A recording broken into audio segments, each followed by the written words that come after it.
žiūrovai, šiandien savo rankose pagaliau turime šių metų Agromaš naujieną, visiškai atnaujintą siejamosios sudirbimo modelį SN301. Šiame video išsamei papasakosime apie visas naujienas pristatytas šiame modelyje. Labiausiai pastebimas pokytis nauja siejamoje yra jos dizainas. Matome atnaujintas gabaritinės šviesas su atšvaitais, toks plastikinis dizainas. Bendrai prisidėjo nemažai plastiko, turime naujus šoninius dangčius ir naują siejamosios bunkerio dizainą.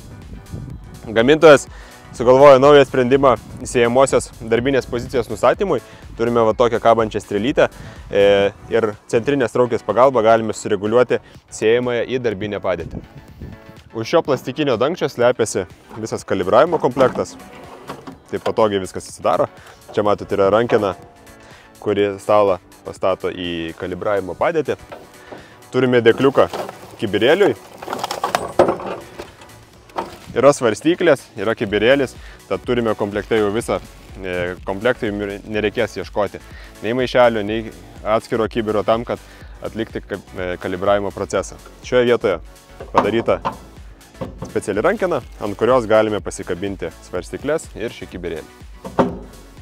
Turime čia lentelę, čia dar tik pas mus lenkiškai parašyta, nespėjom išsiversti, bet čia surašytos visos vertės, kaip kalibruoti siejamąją.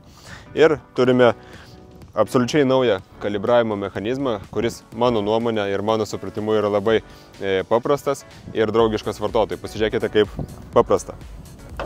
Vienos rankenos pagalba išsitraukiame kalibravimo lovius. Išsitraukiam vieną, išsitraukiam kitą, juos pastatom atgal. Jie būna apversti tik dėl to, kad darbiniai padėti ten nepribirėtų šiukšlių. Svarbus siejamosios atnaujinimas yra naujo tipo aketėlės. Anksčiau jos buvo tiesiog tvirtinamos ant tokios sijos su apkabomis, bet naujajame modelyje turime 11 aketėlių dirbančių nepriklausomai, tad kiekviena iš jų turi atskirą spyruoklinę amortizaciją ir lengvai prisitaiko prie esamo reljefo.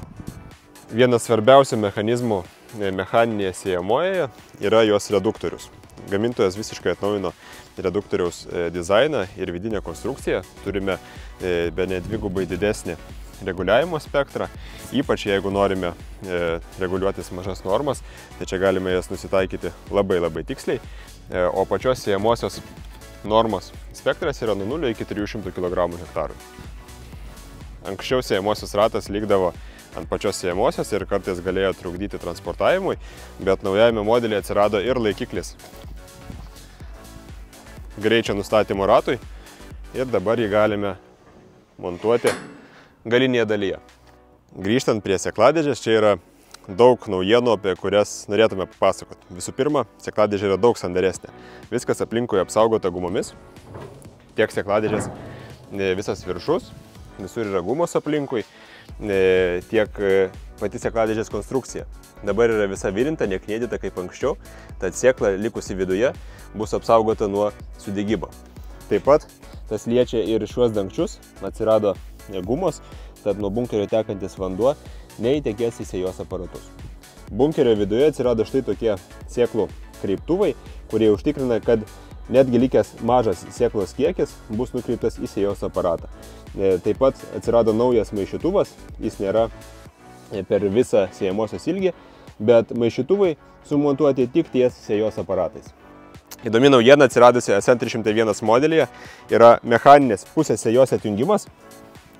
Šios movos pagalba galime patogiai atsijungti kairėje pusę ir apsisėti pusę lauko. Pasižiūrėkime, ką turime po šitais dangčiais.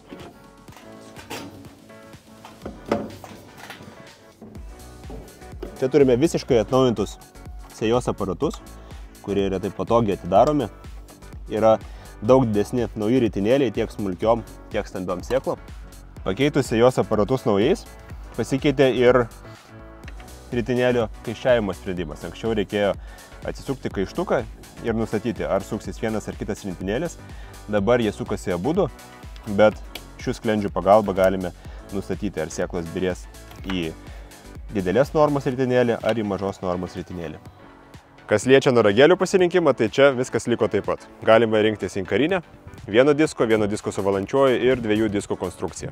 Šiuo atveju turime vieno disko su valančiuoju sprendimą. Dar vienas smulkus, bet labai svarbus pakeitimas yra šis indikatorius, kuris sukasi kartu su sėjos ašele. Šis indikatorius parodo, ar sėjamoji tikrai sėja. SN301 modelį jau galite užsakyti susiekę su mūsų regiono vadybininkais. Įdirbimas yra įvairus. Yra kultivatorius, diskinis įdirbimas, pakabinamas ir prikabinamas, gali būti noraginis įdirbimas, nes galite komplektuoti ir su runo noraginiu skutiku, taip pat galite komplektuoti ir frezą. Ši sėjamoji gali būti 3 arba 4 metrų darbinio pločio. Tad šią kombinaciją tikrai galime pritaikyti visų ūkių poreikiam.